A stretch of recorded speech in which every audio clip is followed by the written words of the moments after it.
Okay, now we've had a look at chord progressions, we're just going to have a look at a bit of a extension task we can do if we've absolutely mastered this, and then how we can sort of go about creating a song from it. So first things first, what I'm going to do is I'm just going to stick with this 6, 4, 5, 1 progression I've got down here.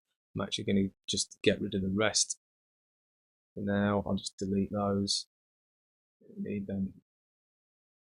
Okay, so here I've got my 6, 4, 5, 1 progression. So first thing I'm going to do is, say I was actually starting to create a song out of this, I liked the progression, and I wanted to add a bass to it. Well, rather than reloading the entire bass line, what I could do is go track, new track, go MIDI, create, go over to my bass, and I'm just going to choose the first one I see, this fingerstyle bass. Now, what I'm going to do is take this section, my actual piano chords, I'm just going to join those together, Command J, join them all together. Then I'm going to copy that, Command C, and drop it down here. Now, basses, as a rule, they can play chords, but most of the time we don't want them to. So if you listen to this, it's going to sound weird.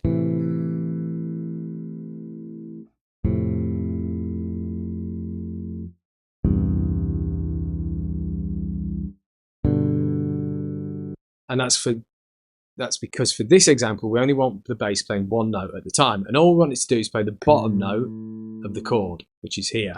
So this is really, really useful, make technology work for us. We can take the top 2 notes, get rid of them, take the top 2 notes, get rid of them, take the top 2 notes, get rid of them, get rid of them. And we've already got now a bass line that will fit underneath our chord progression.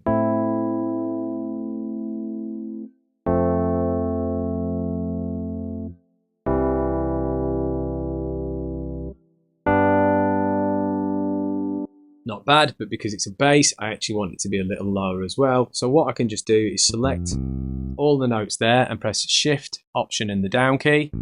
Drop that an octave to make it nice and bassy. And now let's have a listen.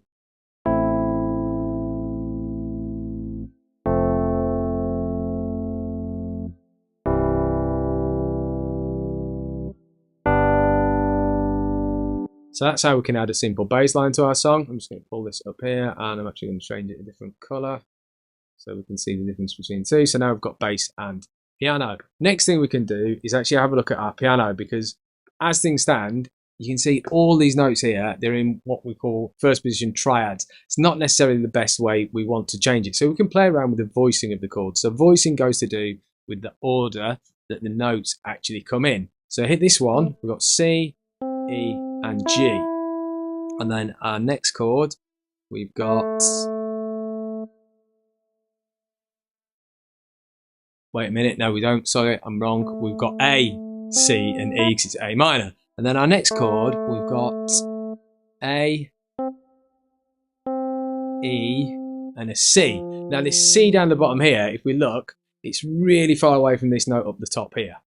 So what we could actually do is just take this one note, and if you press Shift, Option and up on this one note, and move it like so, you can see it's closer to this note here now. So it'll actually sound nicer, it'd be easier for our piano player to play, put it that way. If we look down here, this note's now really far away from these notes. We could take this, move that there, take this, move that there, and if I play this back, the voicing will sound a lot nicer now.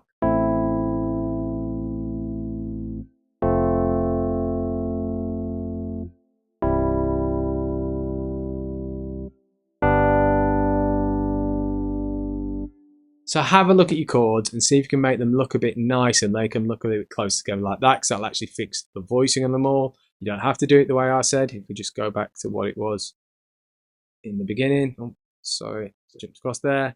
I could have done it the other way around. For example, I could have taken this, move that down there, this, move that there, and then hey, let's take this, move that there, and again, just play with the voicings.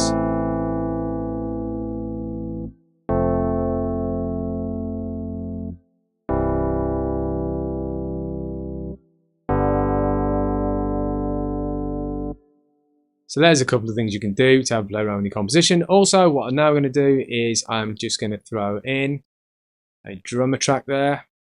Just have a listen to what it sounds like, just so I can start getting a feel for the song.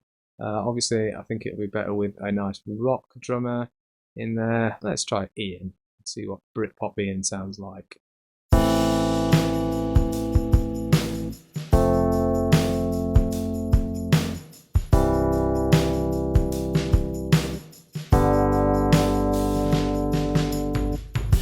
Okay, that's actually sounding quite nice. May as well take this and double it.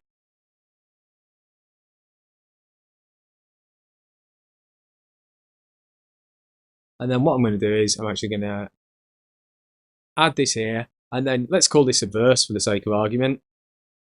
Join that together, join that together. I can add in another one of my chord progressions here, so I'm just going to go the 1, 4, 5, just to put that in here. Just start like seeing what different chord progressions sound like together in combo, so we can make verses and choruses out of them. So if we go here and record.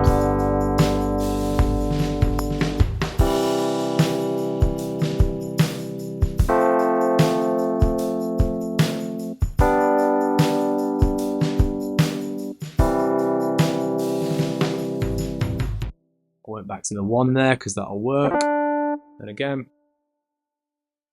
quantize that. It's the wrong button.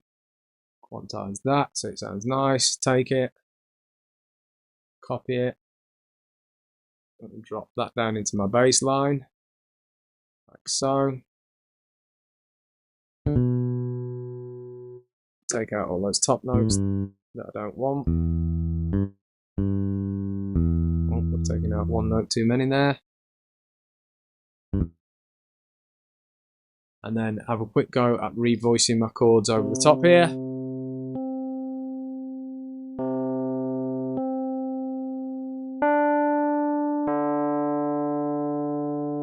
And I'll take that, double it.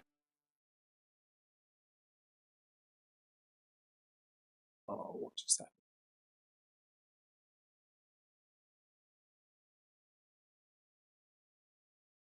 Take that, double that, and hopefully now I've got the start of a competition going on, and hey, let's just see what it sounds like if we go a little faster as well. Let's have a listen back to that.